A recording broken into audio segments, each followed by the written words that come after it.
At 14, my mother told me to step out of the family photo because I didn't match. She smiled for the camera like nothing had happened, while I stood to the side, trying not to cry. That night, I skipped dinner and sat alone in my room, sketching a life where I finally belonged. Years later, that life made headlines, and she wasn't in the picture. My name is Elena Park, and this is the story of how my mother made me feel like I didn't belong, and how I built a life so bright it blinded her. Growing up, I didn't think of myself as invisible, at least not at first. I was quiet, sure, a little shy, but I got good grades, kept my room clean, and never asked for much. The kind of kid who sat silently in the back seat while the adults talked. And for a while, that seemed to be enough. Then Carla married Rick, and everything changed. Rick had 2 kids, Brooke and Jared, loud, athletic, attention magnets. Carla called them a breath of fresh air. Almost overnight, our home transformed. The walls filled with photos, trophy ceremonies, dance recitals, sunlit vacations. My framed sketches, the ones I had carefully hung in the hallway, disappeared one by one, replaced by snapshots of the new family. No one mentioned it, not even when I asked. Carla loved social media, posting coordinated family outfits and hashtagged brunches. But I was always cropped out or standing to the side, blurry, mid-blink, forgotten. One evening, I finally worked up the courage to ask, "Do you not want me in the pictures?" She sighed, barely glancing up from her phone. "Elena, don't make everything so dramatic. You're so sensitive." That was Carla's favorite phrase. "You're too sensitive." As if my hurt feelings were a personal failing, as if I should be grateful just to exist quietly in the background. I stopped asking after that. Holidays were the worst. Brooke and Jared got bikes and iPads. I got socks or school supplies. One Christmas, they unwrapped matching North Face jackets while I got a notebook, with my name spelled wrong on the cover. Carla beamed. "You like drawing, don't you?" I wanted to sink into the floor, but it wasn't about the gifts. It was the way she acted like everything was normal, like I was the problem for not clapping over a clearance notebook while everyone else opened their second round of presents. Not everyone ignored it, though. My grandmother, Carla's mother, lived a few towns over in a little house with wind chimes on the porch. Her name was June. She had silver-streaked hair and smelled like cinnamon tea. She called me Lena and told me I had my grandfather's hands, strong, steady, perfect for creating things. She never asked me to explain myself. She just saw me, and that was enough. When things got bad at home, I spent weekends at Grandma June's. Carla didn't care. In fact, she seemed relieved to have one less person disrupting her curated life. At Grandma's, I could breathe. I spent hours sketching, faces, buildings, fashion designs. One evening, she noticed and asked, "Ever think about graphic design?" I had no idea what that was. The next week, she signed me up for a free class at the local library, then another, and another. "Don't let anyone shrink your world, Lena," she told me one night, tucking a blanket around us as we watched an old black and white film. "You're bigger than they want you to believe." Carla never asked where I went or what I was learning. If she noticed my skills improving, she never said a word. One afternoon, she handed me a shopping list. "Make yourself useful and pick this stuff up while I take Brooke to her modeling audition." I scanned the list. Shampoo, snacks, candles, all name brand, of course. She shoved a $10 bill into my hand. It wasn't enough. When I pointed it out, she rolled her eyes. "Then use your own money. You're always at Grandma's house anyway. I'm sure she spoils you." That was the moment I realized Carla didn't see me as her daughter. I was just another thing to manage, an accessory that didn't fit her aesthetic. And if I didn't fit, I didn't matter. So I stopped trying. Instead, I sketched more. I filled journals with designs, logos, fake magazine ads, fashion concepts. I stayed up late sketching by the dim glow of my desk lamp. I didn't know it yet, but I was planning an escape. Grandma June encouraged me to keep everything. "Someday," she said, "you'll need to show the world what they missed." She was right. But back then, I was just a kid with a pencil and an ache in my chest. I didn't want revenge. I just wanted to belong somewhere. By high school, I realized I wasn't just overlooked. I was invisible. Carla had mastered the art of smiling right through me. If I got an A, she'd nod like I told her I washed the dishes. But when Brooke made honor roll, Facebook post, hashtags, a 5-paragraph tribute to her brilliant, beautiful daughter. Brooke and Jared were Rick's kids. When Carla married Rick, she rebranded our family. We were suddenly the Bradfords. Not the Parks, not me. She changed their last names to match Rick's. Mine was the only one that stayed the same. I didn't argue. I just quietly stopped trying to be seen. They went on ski trips in the winter, beach weekends in the summer. "You don't like cold weather," Carla said the first time I wasn't invited. "The next year? You burn too easily." Eventually, she stopped making excuses. It's just easier when it's the 4 of us. So while they posed for golden hour photos on the beach, I packed my bag and went to Grandma June's. Her tiny yellow house smelled like lavender and old books. She never asked me to smile for a picture. She just handed me a plate of cookies and said, "Let it out." And I did. That's where I started to draw. I had an old iPad, probably a hand-me-down from one of Carla's regift piles, and a $9 stylus from the clearance bin. I designed everything: mock logos, fake ad campaigns, branding for businesses that didn't exist. One Saturday, Grandma June walked in while I was sketching a poster for a fictional coffee brand. She studied it for a long moment, then asked, "Have you ever thought about doing this for real?" I shrugged. "It's just something I like." She didn't press, just smiled and said, "Keep everything you make. We'll need it later." And we did. Every weekend, I brought my designs to her house. She printed them, slid them into plastic sleeves, and tucked them into a leather binder. "Elena's Book of Brilliance," she called it. I thought it was silly at the time, but later that book would be everything. Grandma June's house became my real home, though we never said it aloud. Carla might have been the woman who gave birth to me, but Grandma June was the one who saw me, the one who fed me warmth and quiet wisdom in the form of tea and shortbread cookies. And it was in that tiny house, beneath the soft glow of her antique lamp, that I realized something vital. If I wanted a place in this world, I would have to carve it out myself. No one was going to hand it to me. Certainly not Carla. I started taking design seriously. At first, it was just a way to escape, a way to create worlds that made sense, ones where I wasn't an afterthought. I studied every advertisement I saw, traced over magazine logos, recreated product packaging, just to see if I could make it better. Grandma June noticed. Of course she did. She always noticed. One evening, she slid an envelope across the table, her expression unreadable. "It's not much," she said, "but it's a start."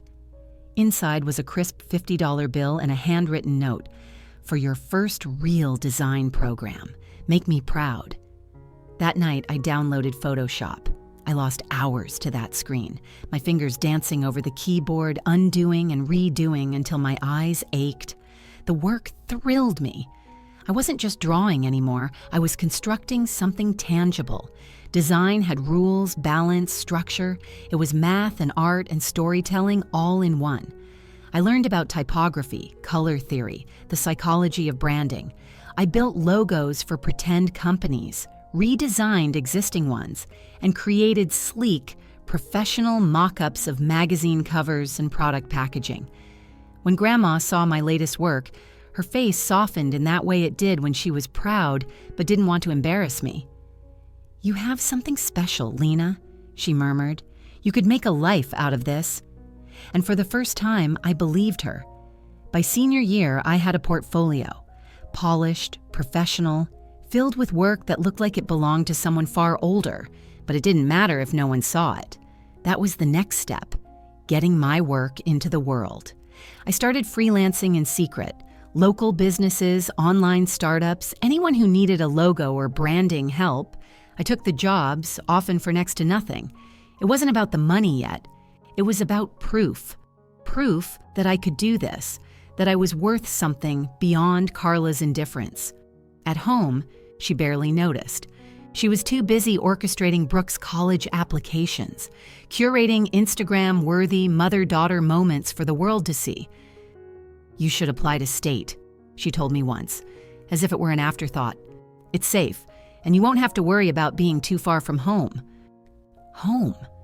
As if this house had ever been that for me. I nodded, but I had other plans.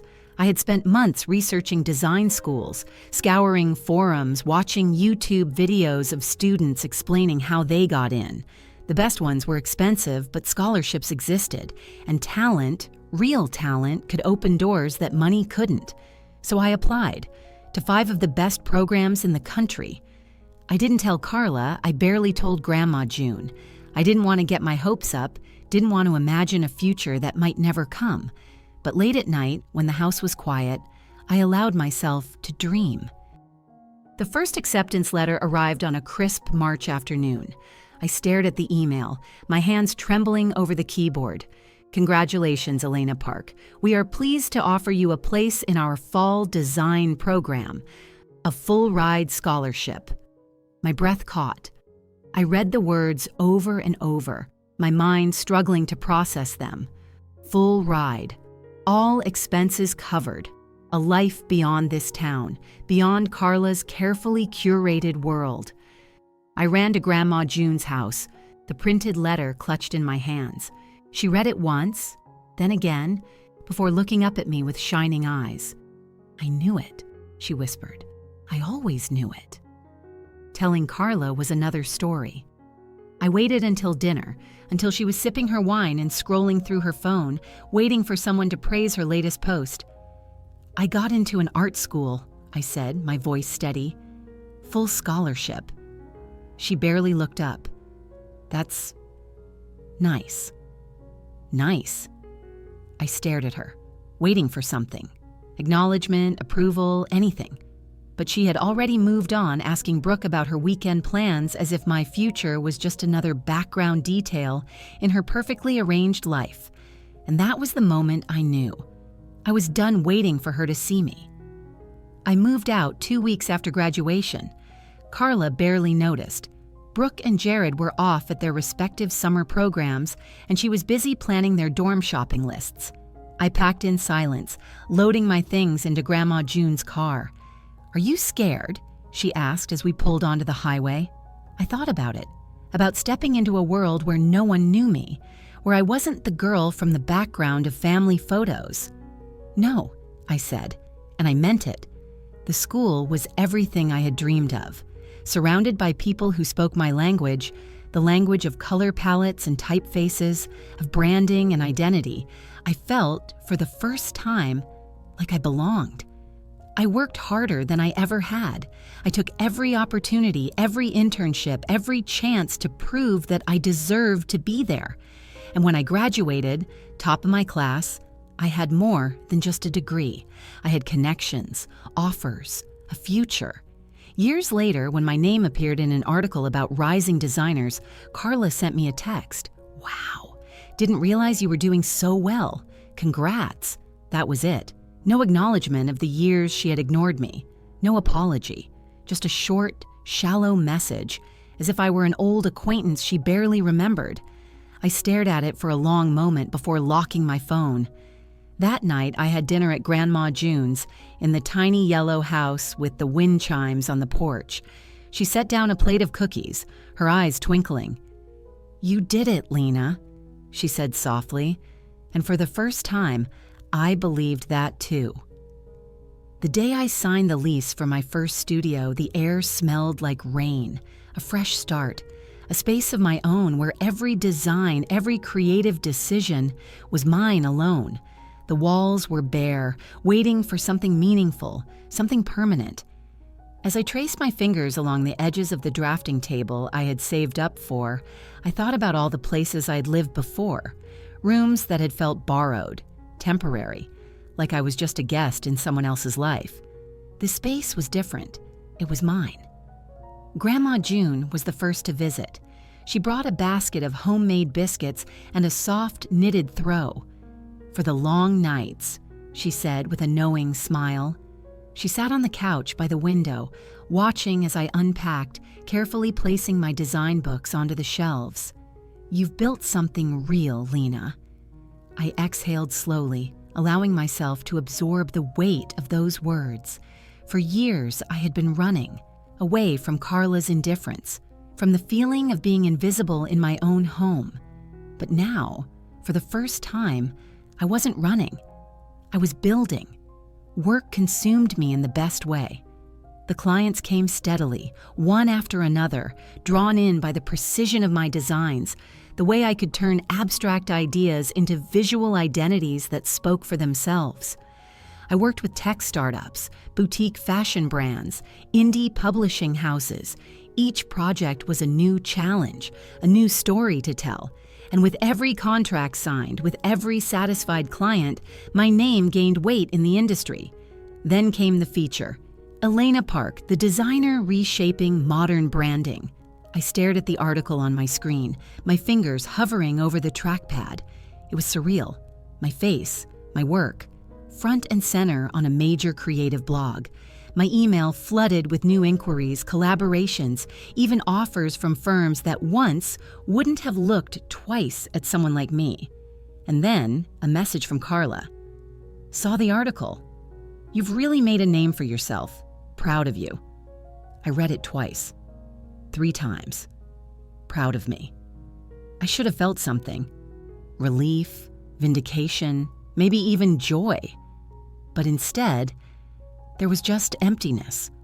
A quiet understanding that the words meant nothing. She wasn't proud of the long nights, the sacrifices, the fight to prove I was worth more than a footnote in her life. She was proud now because she had to be, because the world had seen me before she ever truly did. I didn't reply. Instead, I closed my laptop and picked up my phone. "Grandma?" My voice was steady. "Are you free for dinner?" Her laughter was warm, familiar. "Always, sweetheart." And just like that, I knew where home really was.